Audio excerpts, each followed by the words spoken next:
अस्सलाम वालेकुम दोस्तों, कैसे हैं आप सब। मैं ज़बीना फ़याज़ एक बार फिर आपके साथ मैं शुरू कर रही हूँ गुलिस्तान पेरिस पार्ट 8। उसे वापस आए 2 दिन हो गए थे, लेकिन वो खामोश थी। किसी से ज़्यादा बात नहीं कर रही थी। एयरपोर्ट पे भी वो सबसे खोए खोए अंदाज में मिली थी। घर आकर वो बस अपने कमरे तक ही महदूद हो गई थी। सिकंदर अलीम भी खामोश थे। नगीन बेगम सिकंदर और नैन की चुप देखकर परेशान थी। बहुत बार वो नैन के खोए खोए अंदाज की वजह सिकंदर से पूछ चुकी थी, लेकिन सिकंदर अलीम खुद भी खामोश थे, किसी बात का जवाब न दिया। नगीन बेगम खुद ही नैन के कमरे में चली आई। उन्हें डर था कि शायद बाप बेटी में कोई बात हो गई है या कोई नाराज़गी चल रही है, लेकिन उन्हें क्या मालूम था कि वो दोनों तो दिल की जंग लड़ रहे हैं। जहां इतने बरसों बाद बहन को देखकर सिकंदर अलीम तड़पे थे कि काश ये दीवार उनके प्यारे रिश्ते में कभी हायल ना हुई होती तो उनकी ज़िंदगियां कितनी पुरसुकून होती। वहीं नैन का दिल शेरी की दूरी बर्दाश्त करने से तड़प रहा था। उसके हाथों का लम्स अब भी उसे अपने चेहरे पे महसूस होता। उसे ऐसा लगता जैसे वो अभी भी उसके आस पास है। वो उसके चेहरे से उलझी उलझी लटों को पीछे करते हुए सरगोशी कर रहा है। नैन सिकंदर, तुम सिर्फ मेरी हो, सिर्फ मेरी ही रहोगी। शेरी के अल्फाज उसकी समाज से टकराए तो वो फौरन उठ बैठी। आंखें गुलाबी पड़ने लगी थी। शेरी के वजूद की महक उसे अब भी अपने इर्द गिर्द महसूस हो रही थी। उसके परफ्यूम की महक अब भी उसे अपने वजूद में आ रही थी। आखिरी बार जब उसने नैन को खुद से करीब किया था तो उसकी परफ्यूम की महक नैन के कपड़ों में भी चढ़ गई थी। जब ही नैन ने 2 दिन से लिबास भी तब्दील नहीं किया था, 2 दिन से वो उसी लिबास में शेरी की महक अपने अंदर उतार रही थी। दरवाज़ा खुलने की आवाज़ पे उसने चौंक कर देखा तो नगीन बेगम खड़ी थी। अरे मामा, आप वहाँ क्यों खड़ी है? आइए ना, मेरे पास आइए। आंखों के गीले गोशे साफ करते हुए बोली तो नगीन बेगम भी पास आकर बैठ गई और एकटक नैन को देखने लगी, जैसे उसकी तकलीफ का अंदाज़ा लगाने की कोशिश कर रही हो। नैन, क्या बात है बेटा? जब से आई हो खुद को कमरे में बंद करके बैठी हो। ऐसा क्या हो गया? ना तुम्हारे पापा कुछ बोल रहे हैं और वो भी खामोश है, बात भी कम कर रहे हैं, और यहाँ तुम भी खामोश हो। आखिर हुआ क्या है? मुझे कोई कुछ बताए तो सही। मैं 2 दिन से इतनी परेशान हूँ, मुझे मज़ीद परेशान मत करो प्लीज़। ज़बान खोलो और बताओ क्या हुआ है। वो गुस्से से भरे अंदाज में बोल रही थी। नैन मामा का चेहरा देखते हुए बोली, मामा एक बात पूछूं? हाँ बेटा पूछो ना, जो पूछना चाहती हो पूछो मेरी जान। मामा, क्या मेरी कोई फूफू भी है? बहुत आहिस्ता से बोली थी, लेकिन नज़रें मामा के चेहरे पे टिकी हुई थी।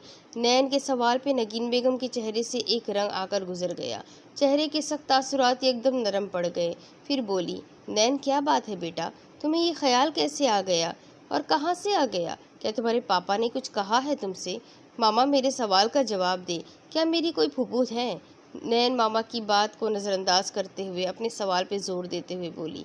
उसे गुस्सा था कि उसे आज तक इस बात से बेखबर क्यों रखा गया। पापा तो चलो नाराज़ थे, अपना हर रिश्ता एजे से ख़त्म कर चुके थे, पर मामा को तो बताना चाहिए था। मामा पे तो कोई पाबंदी नहीं थी, फिर उन्होंने क्यों छुपा कर रखा? नैन बेटा, मेरी समझ में नहीं आ रहा कि तुम ये क्यों पूछ रही हो। मामा पीठ फेर कर खड़े होते हुए बोली, मामा इसमें ना समझने वाली क्या बात है? एक छोटा सा सवाल पूछा है। चले मैं आपको बताती हूँ। मैं उस औरत की बात कर रही हूँ जिसका इस घर से पुराना रिश्ता है, जो पापा की इकलौती बहन है, लेकिन पापा ने उन्हें खुद से दूर कर दिया। उनकी गलती की इतनी बड़ी सज़ा दी कि उनको इस घर से और इस घर वालों से, यहाँ तक कि अपनी ज़िंदगियों से भी दूर कर दिया। आपने मुझसे आज तक ये बात क्यों छुपाई? क्यों नहीं बताया मुझे? नैन ने ज़िंदगी में पहली बार मामा से ऐसे ऊंची आवाज़ में बात की थी। नगीन बेगम ने मुड़कर नैन की बदतमीज़ी देखी। उनको नैन की बातों से सख्त दुख पहुंचा था और नैन की बात करने के अनोखे अंदाज ने उन्हें बहुत हर्ट किया था। नैन, ये किस तरह बात कर रही हो? क्या इसलिए तुम्हें पढ़ने बाहर भेजा था कि तुम इतनी खुदसर और बदतमीज़ हो जाओ? मामा को वाकई गुस्सा आ गया था। आई एम सॉरी मामा, मैं अपने रवैये पे माज़रत ख्वाह हूँ, लेकिन आपको मुझसे ये हकीकत छुपानी नहीं चाहिए थी। वो फ़ौरन मामा के सामने आ कान पकड़ते हुए रूहानसी होकर बोली, नैन बेटा, कुछ बातें वक्त के हवाले करनी पड़ती है, भूलनी पड़ती है। यहाँ सालों से कभी तुम्हारी फूफू का जिक्र नहीं हुआ। जब तुम हकीकत से पूरी तरह नावाकिफ़ हो, फिर क्यों ये बातें छेड़ कर बैठ गई हो? तुम्हारे पापा को पता चला तो बहुत नाराज़ होंगे। और तुम्हें ये सब कैसे पता चला? क्या तुम्हारे पापा ने खुद बताया तुम्हें? वो नैन के करीब आकर गोया राजदारी से पूछने लगी। मामा, आपको याद होगा लास्ट टाइम जब आप पेरिस आई थी तो मैंने एजे का बताया था और मिलवाना भी चाहती थी, लेकिन मिलवा ना सकी थी क्योंकि एजे उस वक्त लंदन गई हुई थी। नैन ने सवाले आईब्रो उठाकर याद करवाने वाले अंदाज में कहा तो मामा फ़ौरन बोल उठी, हाँ याद है, पर एजे का इस वाक़ये से क्या ताल्लुक़? ताल्लुक़ है मामा, क्योंकि एजे अलीना जहाँ यानी सिकंदर अलीम जहाँ की इकलौती बहन है। वही एजे जिन्होंने मेरी बहुत मदद की, मुझे अपनी सगी औलाद की तरह प्यार किया, हर पल मेरा ख्याल रखा। वो एजे और कोई नहीं, मेरी फूफू है। कितनी अजीब बात है ना मामा कि 2 साल हम एक दूसरे के साथ रहे और हम दोनों ही एक दूसरे को पहचान नहीं पाए। लेकिन शायद ये किस्मत का इशारा था, जब भी मैं उनकी तरफ खिंची चली जाती थी, लेकिन इस इशारे को मैं समझ ना पाई। फिर नैन ने एक एक बात मामा के गोशगुजार कर दी। नगीन बेगम, जो अभी तक नैन की बातें दम साधे सुन रही थी, उन पर बरसों बाद ये नया इंकशाफ खुला था। वो अलीना से बहुत मोहब्बत करती थी। अलीना के बाहर जाने से 5 साल पहले वो ब्याह कर आई थी। अलीना भी बिलाशुबा बहुत मोहब्बत करने वाली, इज्जत करने वाली लड़की थी। फिर न जाने क्या हुआ, इश्क का कैसा खुमार था जिसने उसके साथ साथ इस घर की खुशियों को भी लपेट में ले लिया। न जाने कैसे वो इतनी बड़ी गलती कर बैठी और अपने लिए वापसी के सारे दरवाजे खुद पर ही बंद कर बैठी। नगीन बेगम ने आंखें साफ की और उठकर बाहर निकल गई। बरसों बाद पुराना दुख मुयस्सर आया था। पागल बना दिया है तेरी सियासत ने मुझे, क्या सच है क्या झूठ, ए खुदा तू ही बता। कब तक चलेगी आखिर ये रंजिशें, कब मिलेंगे ये दिल, ए खुदा तू ही बता। होता मेरे बस में तो मिटा देता सब कद्वरत, लफ्ज़ नफ़रत आया कहाँ से, ए खुदा तू ही बता। कौन किसको चाहता है, कितना ये कौन जाने, मेरा कौन है जहाँ में, ए खुदा तू ही बता।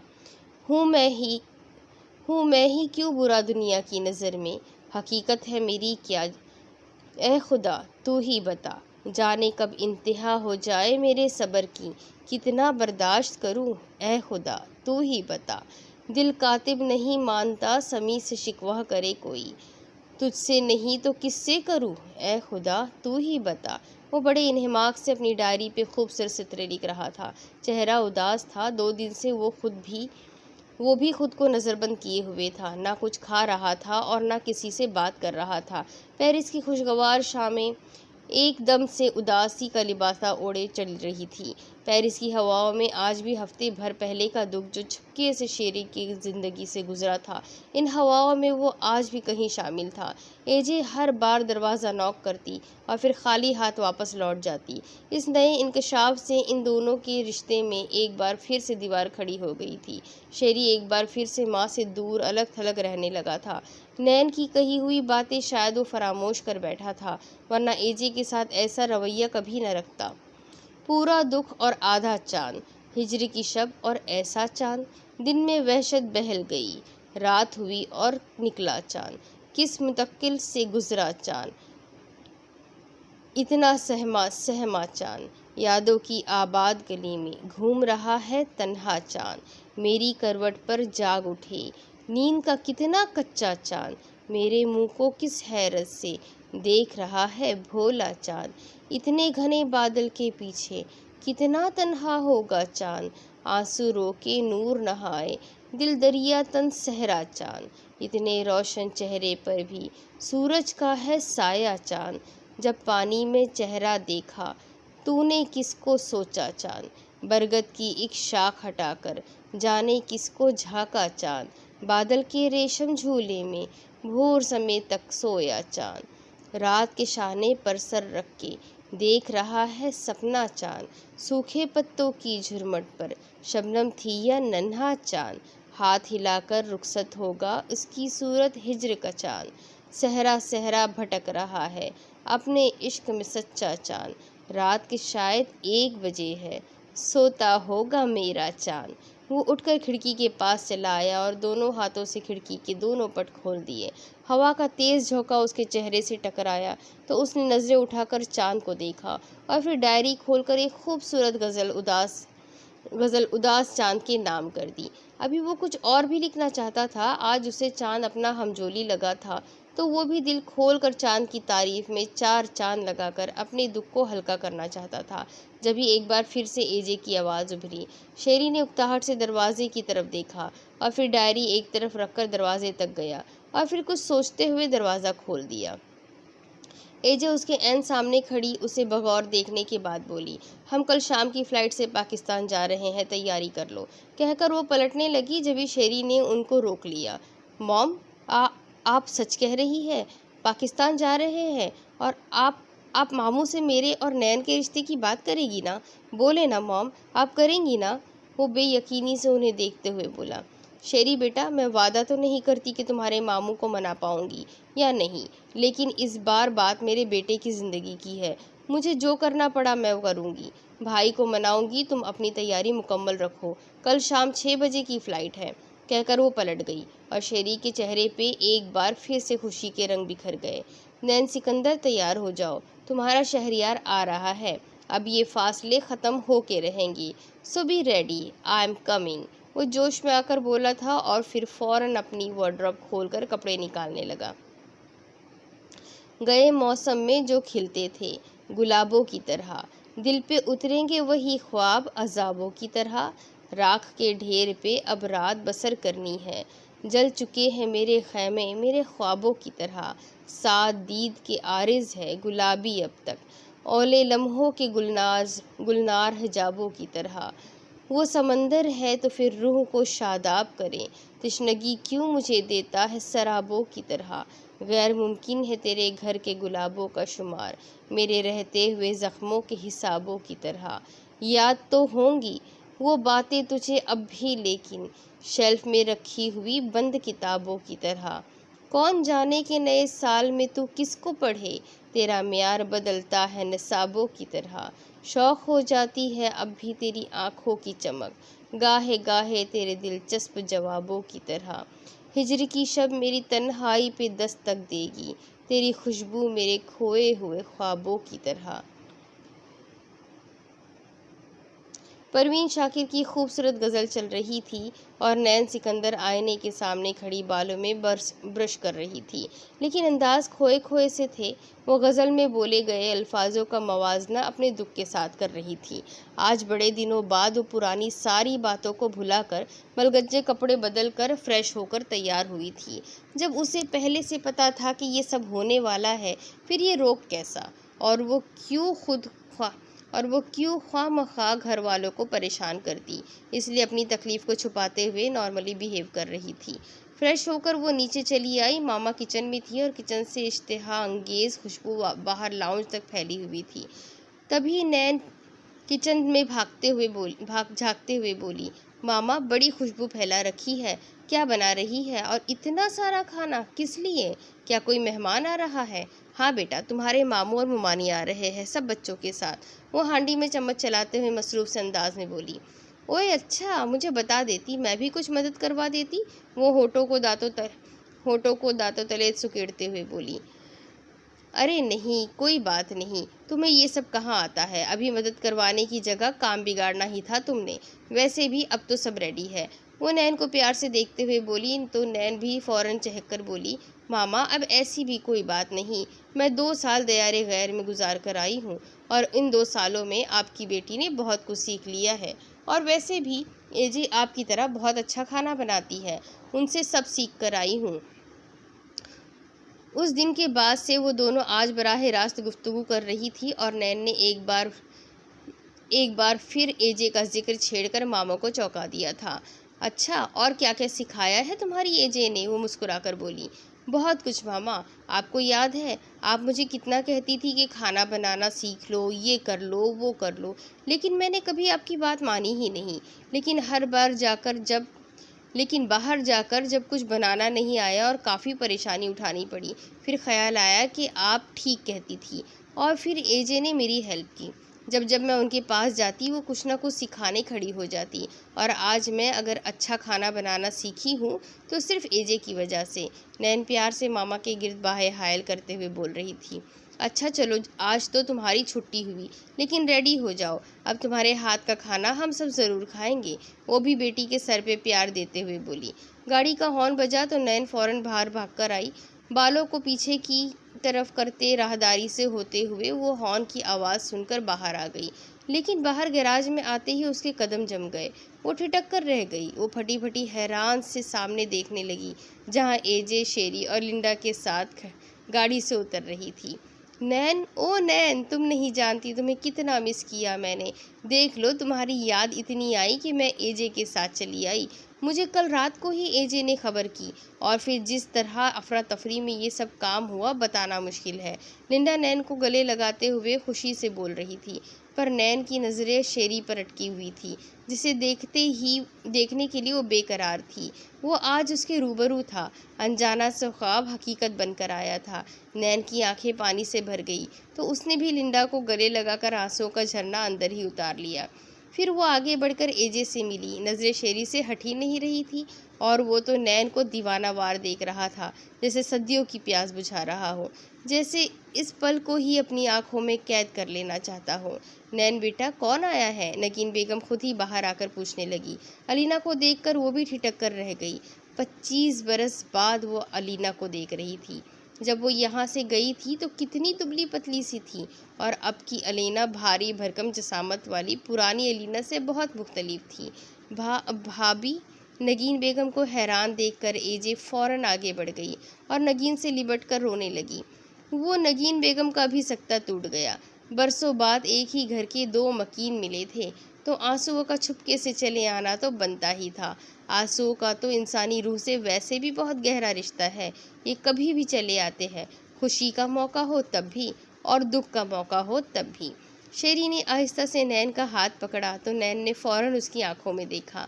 वो करीब होकर सरगोशी में बोला, देख लो नैन सिकंदर, मैं आ गया। अब जब तक सब ठीक नहीं हो जाता, मामू खुद अपनी रजामंदी से तुम्हारा हाथ मेरे हाथ में नहीं दे देते। मैं कहीं नहीं जाने वाला। तुम तैयार हो जाओ शहरयार मलिक की दुल्हन बनने के लिए।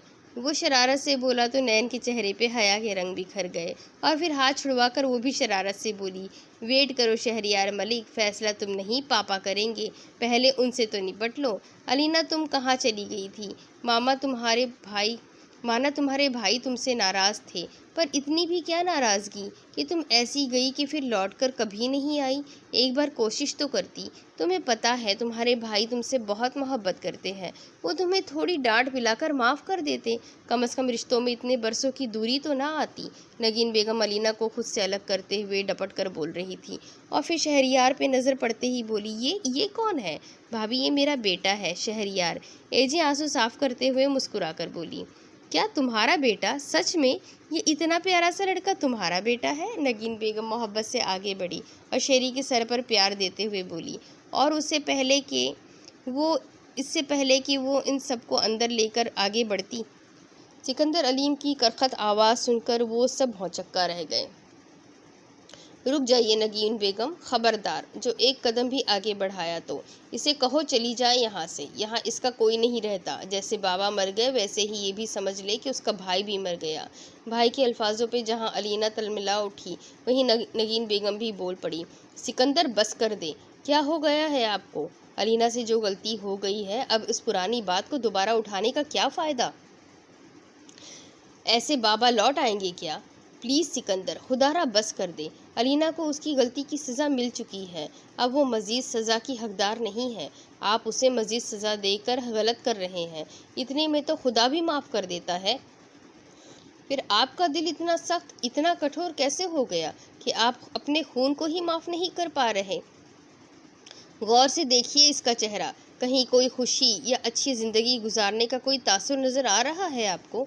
नहीं ना, क्योंकि हमें ना खुश करके वो खुद भी कभी खुश नहीं रही। प्लीज़ भूल जाइए पुरानी बातों को। आपकी बहन आपके सामने शर्मिंदा है। मज़ीद जुल्म ना करें, मेरी खातिर, अपने बच्चों की खातिर माफ़ कर दे। बहुत अरसे बाद खुशियाँ दोबारा दस्तक दे रही है, उन्हें हाथ पकड़कर रोकने की बजाय आप वापस लौटा रहे हैं। ना करे सिकंदर, प्लीज़ मान जाए। शादी के 30 सालों में आज पहली बार नगीन बेगम ऐसे ऊंची आवाज़ में बोल रही थी। नगीन बेगम, अगर मेरे और अपने रिश्ते का ज़रा भर भी लिहाज है तो आपको आपको तो इसे यहाँ से वापस भेज दे, कहकर वो अंदर चले गए। नैन की आंखों में एक बार फिर से फिक्रमंदी के तासरात उमड़ आए। आंसू छलकने को तैयार थे। इससे पहले कि आंसू बेकाबू होकर उसके गुलाबी गाल भिगोते, नगीन बेगम की आवाज़ पे वो संभल गई। अलीना, हिम्मत रखो, इतने सालों की कड़वाहट इतनी आसानी से नहीं जाएगी। कुछ टाइम लगेगा, लेकिन मुझे उम्मीद है सब ठीक हो जाएगा। सिकंदर तुम्हें माफ़ कर देंगे, कहकर वो अलीना का हाथ पकड़कर उन्हें अंदर की जानिब ले गई। नैन, तुम्हारा घर बहुत खूबसूरत है, कितनी खूबसूरती से डेकोरेट किया हुआ है। लिंडा फ्रेश होने के बाद नैन का घर सताइश भरी नज़रों से देखते हुए बोली। नैन, हेलो नैन, कहाँ खोई हुई हो यार, तुमसे बात कर रही हूँ। नैन को मुसलसल खोया खोया देखकर वो बोल पड़ी। हाँ, क्या क्या कह रही हो? मुझसे कुछ कहा? नैन एकदम से होश में आकर बोली। हाँ बिल्कुल, तुमसे ही बात कर रही हूँ। इन दीवारों से अब भला मैं क्या बात करूँ? शरारत से बोली तो नैन भी मुस्कुरा दी। ये हुई ना बात। देखो फजूल लड़की, मेरी बात सुनो, तुम ऐसे हंसती हुई बहुत अच्छी लगती हो, तो प्लीज़ हर वक्त मुंह पे 12 क्यों बजाए रखती हो? हाँ हाँ, पता है तुम्हें उस कमीने शेरी से मोहब्बत हो गई है, पर अब ऐसा भी क्या रोक कि बंदा मुस्कुराना ही भूल जाए। हाँ बिल्कुल, मैं भी तो यही कहना चाह रहा था। लिंडा की बात पूरी होने से पहले ही शेरी बोल पड़ा। नैन ने उसे देखा, 2 पल के लिए नजरें मिली तो वो सारे अरमान फिर से जाग उठे जो कहीं जा सो थे। मोहब्बत की आंधियाँ फिर से चल उठी थी। वो मोहब्बत ही क्या जो सामने हो और दिल बिना धड़के खामोशी इख्तियार किए रहे। नज़रें भी ऐसी मिली थी कि जिसके सामने हर मंजर धुंधला पड़ रहा था। सांसें भी मद्धम मद्धम चलने लगी कि 2 पल की ये घड़ी कहीं तवील मुसाफिरों की मुसाफिर ना बन जाए। कुछ तो शर्म करो, तुम दोनों में सामने खड़ी हूँ और तुम दोनों का रोमांस ही खत्म नहीं होता। अरे भाई, रोमांस के लिए सारी ज़िंदगी पड़ी है। अभी मेरे सामने थोड़ा आगे बात छोड़कर वो उन दोनों की तरफ देखने लगी जो उसे खास्ता देखकर ही गड़बड़ा कर सीधे हो गए थे। नैन, यकीन मानो, मामू से ज़्यादा तो तुम्हारी सबसे बड़ी दुश्मन ये तुम्हारी सो कॉल फ्रेंड, बेस्ट फ्रेंड ही है। शेरी नाक मुँह चढ़ाकर उंगली लिंडा की तरफ करते हुए एहतजाजन बोला तो लिंडा ने उसे घूर कर देखा। उसके घूरने को नज़रअंदाज करके फिर बोला। 2 पल मिले हैं 2 मोहब्बत करने वालों को एक दूसरे की कुर्बत में गुजारने के लिए, और ये कबाब में हड्डी बनकर घुसी हुई बीच में आ गई। बंटी पता नहीं कैसे झेलता होगा इसे। मुझे सिंपैथी है बेचारे बंटी से। अगर जो इसे किसी काम के सिलसिले में अमेरिका ना जाना पड़ता तो यकीनन ये हमारे साथ ना आती। वो जल भुन कर बोला। बस करो तुम, अगर मैं ना आती तो तुम यहाँ कैसे आते? भला मेरा शुक्रिया अदा करो मेरा, जिसने तुम्हारी उदास सूरत देखकर नैन के घर का एड्रेस दे दिया, वरना तुम देवदास बनकर वहीं सड़ते रहते। और वो भी लिंडा थी हाजिर जवाब। कह तो वो ठीक ही रही थी। सिवाय लिंडा के नैन ने कभी किसी को अपना पर्सनल एड्रेस नहीं दिया था, कभी ज़रूरत ही महसूस नहीं हुई थी। लेकिन लिंडा ने इससे एड्रेस ले लिया था कि कभी जो इसका दिल माना तो वो पाकिस्तान मिलने चली आएगी, और पाकिस्तान आने पे उसे कोई मुश्किल ना पेश आए, इसलिए उसने एड्रेस लेकर संभाल लिया था, और आज वही काम आया था, वरना एजे और शेरी का यहाँ पहुँचना बहुत मुश्किल था। अच्छा बस करो, तुम दोनों बच्चों की तरह लड़ने लग गए हो। इससे पहले कि शेरी कुछ बोलता फिर लिंडा उसे 4 बातें और सुनाती। नैन दोनों के बीच हायल हो गई और दोनों को मजीद लड़ने से बाज रखा। अभी वो बोल रही थी जब बाहर से हॉर्न की आवाज़ आई। सब ने चौंक कर दरवाजे की तरफ देखा। वजी अंदर से शोर मचाता हुआ बाहर आया। मामू आ गए, कासिम भाई आ गए। वो भागता हुआ दरवाजे की तरफ गया। जब तक वॉचमैन दरवाज़ा खोल चुका था, सफ़ेद मर्सिडीज़ अंदर दाखिल हो गई थी। नैन इन दोनों को छोड़कर आगे बढ़ी और फ़ौरन मामू से जाकर लिपट गई।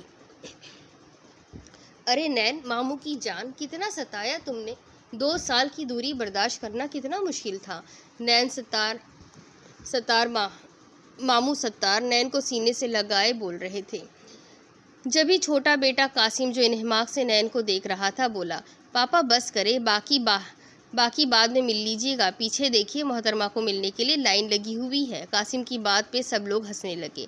सब कजिन्स में बचपन से ही बहुत प्यार था, कभी कोई इतनी दूर गया ही नहीं, लेकिन नैन की ज़िद के आगे सबको हार मानना पड़ी। कासिम ने भी भरपूर कोशिश की थी नैन को रोकने की, पर वो ना मानी। अपने ननियाल ख़ानदान में एक वो थी और एक खाला की बेटी ज़ैनब थी। बाकी सबके बेटे थे। चूँकि नैन बड़ी थी इसलिए सबकी नैन से बहुत बनती थी। ज़ैनब छोटी थी। कासिम की मोहब्बत भरी नज़रें शहरी ने दूर से नोट कर ली थी, लेकिन सब्र करना मजबूरी थी, वरना बनती बात बिगड़ भी सकती थी। मिलने मिलाने के बाद वो सबको लेकर अंदर चली आई। अब खाने के बाद चाय का दौर चल उठा। सब लाउंज में बैठे चाय पी रहे थे जब सितार मामू को अलीना की वापसी का पता चला और फिर उनकी नज़र किचन से झांकती अलीना पे पड़ी तो फ़ौरन बोल उठे, अलीना तुम गैरों की तरह यूँ दूर क्यों खड़ी हो? आओ यहाँ हम सबके साथ बैठो, हमारे साथ चाय हमारे साथ पियो। सितार मामू की आवाज़ पे सब ने, खास कर सिकंदर अलीम ने चौंक कर देखा। अलीना आहिस्ता से चलती हुई आई और एक तरफ टिक गई। अलीना को देखते साथ सिकंदर अलीम उठ खड़े हुए। मैं स्टडी में जा रहा हूँ, मेरी चाय वहीं भिजवा दे, कहकर चले गए। सितार मामू ने बोलने के लिए लब खोले ही थे, लेकिन नगीन बेगम ने आंखों के इशारे से उन्हें खामोश करवा दिया, क्योंकि वो नहीं चाहती थी कि खुशी के माहौल में बदमज़गी पैदा हो, और वैसे भी ये उनके घर का मसला था, वो उसे घर के मकीनों में ही निपटाना चाहती थी। नगीन बेगम, मामू सत्तार और उनकी बेगम सफ़ीना और बड़ा बेटा नौशिरवा, उसकी बेगम किरण, सब अंदर चाय से लुत्फ़अंदोज़ हो रहे थे, जबकि बाकी सब नैन, कासिम, लिंडा, वजी और शेरी बाहर लॉन में ही मौजूद थे। हाय, आई एम कासिम, नैन का कज़िन पे जोर देते हुए शेरी की तरफ हाथ बढ़ाकर बगौर उसे देखते हुए बोला, तो शेरी कौन सा किसी से कम है? ईंट का जवाब पत्थर से देना उसे बखूबी आता था। बड़ा हुआ हाथ फौरन थाम लिया और फिर बोला, hello, I am Shahryar Malik, Nain का कज़िन। मसाफिया करते हुए उसने भी कासिम का हाथ गर्मजोशी से दबाते हुए बावर करवाया कि मैं भी नैन का ही कज़िन हूँ, कोई पड़ोसी नहीं। तभी कासिम हाथ छुड़वाकर नैन की तरफ मुतवज्जा हुआ। बड़ी बेमुरवत हो, वैसे बाहर जाकर भूल ही गई कि कोई पीछे भी तुम्हारे कुछ लगते हैं पाकिस्तान में। कसम से यहाँ आने से पहले सोच कर आया था कि बात नहीं करूँगा। सख्त नाराज़ था मैं। वो मसनूई गुस्सा दिखाकर बोला, अच्छा, जब इरादा कर लिया था फिर बदला कैसे?